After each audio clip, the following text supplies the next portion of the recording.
مرحبا أعزائي أصدقائي، وبالتأكيد أحبائي. أول شيء أنا حاب أشكركم على تفاعلكم في الحلقة الماضية عن التوظيف في سلطنة عمان، فألف شكر لكم. اليوم راح نغوص في التاريخ. راح نتكلم عن دول، أو نحن بالتأكيد في دول درسناها في المدرسة، وفي دول مرينا عليها مرور الكرام. زين، للأسف الشديد معلوماتنا عنها كثير كثير كثير كثير قليلة، ويكاد تكون معلومة على فكرة يعني. اليوم راح أتكلم عن الدولة الفاطمية وعلاقتها بالعرب. زين، وعشان أتكلم عن الدولة الفاطمية لازم أعطي هذه الدولة حقها، أو نعطيها حقها. نتكلم عنها من منطق تاريخي، مش من منطق ديني، لأن إحنا مش رجال إفتاء. زين، نحن لسنا علماء إفتاء إطلاقا، نحن نتكلم عن التاريخ، مثل ما قال أنيس منصور: التاريخ أنياب وأظافر. وطبعا راح أتكلم عن الدولة الفاطمية جزئين. الجزء الأول اليوم راح أتكلم عنها، وإذا عجبتكم الحلقة زين كتبوا لي في الكومنت زين فاعل كمل الجزء الثاني. عشان نتكلم عن الدولة الفاطمية زين، أولا لازم نتكلم عن مؤسس هذه الدولة وليش نشأت. زين، فأنا راح أقولكم على عجالة، لأن أنا هدفي مش إحنا كنا نقرأ التاريخ، أنا هدفي فقط نحن نلقي الضوء على دول راحت وانتهت، لكنها كانت مؤثرة في ذاك الوقت ولحد الحين مؤثرة. الدولة الفاطمية أسسها شخص اسمه عبيد الله المهدي. هذا عبيد الله المهدي هذا شخص عراقي. زين، كان فيه منطقة اسمها السليمانية في سوريا، تخبى فترة طويلة هناك. طبعا في ذاك الوقت كانوا العباسيين يطاردوا آل البيت. زين، فهذا الرجل زين، في ناس يقولون انه مش من آل البيت، في ناس يقولون لا انه هو يعني انتحل شخصية يسمونه عبيد الله المهدي. المهم احنا ما راح يعني ندقق في هالشيء بالضبط، يعني اساسا ما ندخل متاهات احنا ما نبغى ندخل فيها. المهم عبيد الله المهدي هذا زين، بعد ما حس نفسه انه قادر انه هو يعني يدعو لدولة جديدة، راح العراق. زين، تم يدعي للدولة، قيام دولة الأشراف آل البيت. طبعا العراق ذاك الوقت كان مسيطر عليه من قبل الدولة العباسية، كان العباسيين من حكموها، فما لقى صدى كبير لدولته في العراق، لأن هذا عبيد الله المهدي كان شيعي. زين، فصعب في ذاك الوقت ان العراقيين يتقبلوا هذا المذهب او هذا التوجه بالذات يعني. فوين بيروح؟ في كل مكان كان محاصر يعني. العباسيين ما شاء الله عليهم كانوا في كل مكان. فكر يروح الى المغرب، اتجه الى المغرب. زين، وفي المغرب تبنته قبيله اسمها من البربر، قبيله بربريه. ولما نقول بربريه معناه انهم السكان المغاربه الاصليين انهم من الامازيغ. زين، اسمها قبيله كتامه. فجابوه احتضنوه، شافوا فيه الشخص يعني اللي يقدر يوحدهم، لانهم كانوا عباره عن بدو. تمام، فوحدهم هذا عبيد الله المهدي، وكونهم جيش قوي، جله او معظمه من قبيله كتامه البربريه او الامازيغيه. بعد فتره تم يتطلع انه لازم يكون دوله. هو اساسا متطلع من يعني نقدر نقول ابو عبيد الله المهدي هذا نفس عبد الرحمن الداخل، نفس معاويه. هذا اشخاص كونوا دول. زين، فاول عمله انه هجم على دولة الاغالب اللي كانت تحكم المغرب، وكان عاصمتها القيروان. طبعا احنا عن القيروان اساسها اقوى بن نافع، قائد اقوى بن نافع. فهجم على القيروان زين، وانتزعها من الاغالبه، مش انتزعها بس زين، دمر دولة الاغالبه زين. راح الحين نشقح فترات ونطوف ونخلي هذا عبيد الله المهدي، ونتجه الى واحد من اعظم خلفاء الفاطميين اسمه المعز لدين الله. المعز هذا يعتبر الدرة في هذه الدولة زين. المعز كان متطلع انه يطلع من افريقيا زين. طبعا لما اقول افريقيا يعني شمال افريقيا، تونس، المغرب، ليبيا، هاي الدول يعني زين، لانه كان مسيطر عليهم يعني.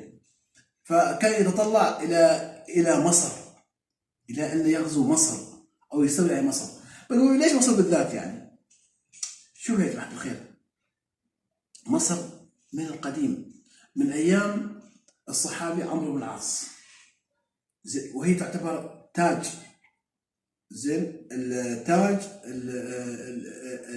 العرش الروماني. فلما المسلمين هزموا الرومان وحكموا مصر، فصارت مصر هي مثل ما يقولون كانت هي القبلة زين. وفي مقولة تاريخية على فكرة، أنا تعجبني على فكرة هي المقولة هاي. في مقولة تاريخية يقول لك: إذا ضربت مصر أو إذا دقت مصر أجراس الحرب زين، رقصت لها دمشق. فاللي يمسك مصر، اللي يغزو مصر، اللي يستولي على مصر، يستولي على الشام ويستولي على الحجاز. عشان كده تلاقي مثلا محمد علي كان خديوي مصر والشام والعراق والحجاز زين. صلاح الدين، كل هذا الجماعه المماليك، كل اي شخص مر على مصر لازم مصر والشام والحجاز. عشان كذا يقول لك اذا دقت اجراس الحرب في مصر زين، رقصت لها دمشق. فيقول لك: لا حرب بدون مصر، ولا سلام بدون دمشق. في ذاك الوقت مصر كانت متذبذبه. في الوقت اللي كان عصر كان فيه المعز هذا كانت متذبذبه، لأن كان آخر حاكم حكمها كان اسمه كافور الأخشيدي. وكافور الأخشيدي معروف جدا يعني، كتاريخيا معروف زين. ولما مدحها أبو طيب المتنبي زين، وكان يسميه أبو المسك. فلما مات كافور اهتزت الدولة الأخشيدية، ضعفت. فشافها المعز، شافها فرصة انه هو يستولي على مصر، فارسل قائده اسمه جوهر الصقلي، ارسله الى مصر ليغزو مصر. طبعا جوهر اول ما وصل زين وصل الى الفسطاط. الفسطاط هاي كانت في ذاك الوقت كانت عاصمة مصر، ما كان اسمها القاهرة، كانت العاصمة اسمها الفسطاط زين. معايا؟ حلو. فنزل الى الفسطاط زين، واتجه زين جنب الفسطاط زين. ففكر يبني مدينه. طبعا اي دوله جديده اول ما تفكر انها تبني لها يعني تبني لها عاصمه اداريه باسمها، بتوجهها، بمبانيها وهكذا. ففكر فبنى مدينه سماها المنصوره. طبعا بعد فتره، بعد استمر تقريبا بناها 4 سنين او 3 سنين. وبعد ما جاء المعز انتقل من القيروان الى مصر، حولها من المنصوره الى القاهره، سماها قاهره المعز. الفاطميين عشان نكون منصفين تاريخيا، الفاطميين نقلوا مصر من مجرد قبائل أقباط مسلمين متناثرة هنا وهناك يعني. لا، الفاطميين حولوا مصر إلى دولة بمعنى الكلمة، دولة. فصار فيها دواوين، صار فيها خطوا الشوارع، بنوا المساجد زين. على فكره الازهر الفاطميين اللي بنوا، زين، الجامع الازهر الفاطميين. ايضا الاحتفالات، في كثير من الناس ما يعرفون ان الفاطميين هم اول من بدأ فكره الاحتفال بالمولد النبوي، هم الفاطميين على فكره. يعني اول ناس يعني الاحتفالات بالمولد النبوي وتعظيم صدر الرسول عليه الصلاه والسلام، وهذا المولد اللي احنا ما شاء الله يعني نشوفه في مصر، اللي الليله الكبيره يا عمي والعالم كثيره. هذا الفاطميين هم اللي ابتدعوا هاي الاشياء، او الاحتفال بالمولد النبوي يعني. فكان الخليفه المعز بدين الله كان بروحه نفسه يطلع للناس، وكان يوزع فلوس، يوزع هدايا بمناسبه المولد النبوي. على العموم لحد هنا راح نتوقف عند الدوله الفاطميه، زين. لكن قبل لا يعني انهي الجزء الاول من الدوله الفاطميه، راح اقول لكم ان الدوله الفاطميه للاسف الشديد في كثير من الناس ما يعرفونه، ان الدوله الفاطميه كان لها فضل كبير جدا، زين، على تولي العرب مقاليد او زمام الامر في مصر. العرب من جو مع سيدنا عمرو بن العاص جو 4000، وبعدين سيدنا عمر ارسل 12000 بقياده الزبير بن العوام، زين، وكانوا جلهم اليمن، زين. فمندمجوا مع الشعب المصري، كانوا هم بروحهم، وكانوا الاقباط المصريين بروحهم، فمندمجوا. لكن الفاطميين هم اللي خلوا او جعلوا للعرب او مهدوا الوصول السلطه للعرب، لانه قبل الفاطميين ما حد لا الايوبيين، بالعكس كان صلاح الدين بينه وبين العرب ما كان يثق بهم كثير تاريخيا يعني. ولا المماليك كانوا مرتاحين للعرب، رغم ان العرب كان لهم دور كبير في معركه حطين. حد سمع السالفه هذه؟ حد سمع ان العرب كان لهم دور في الكتب والمسلات؟ كل المماليك بس كان العرب كان لهم دور على فكره، ودور كبير في معركه في معركه شو اسمه اللي صارت بين المماليك وبين المغول او التتار. فالمهم هذا هو الجزء الاول من قصتنا عن الدوله الفاطميه، الدوله المنسيه.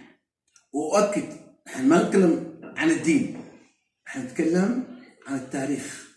دوله منسيه امتدت عصور طويله، زين، لكن للاسف الشديد تاريخيا لم تحظى هذه الدوله بذاك التاريخ اللي يقدر الاعمال اللي عملتها هذه الدوله في مصر. حياكم الله، وان شاء الله اتمنى يكون هذا السرد البسيط يكون سرد سريع عن الدوله الفاطميه. وان شاء الله الجزء الثاني راح نتكلم عن آثار العرب او الفاطميين والعرب في مصر. حياكم.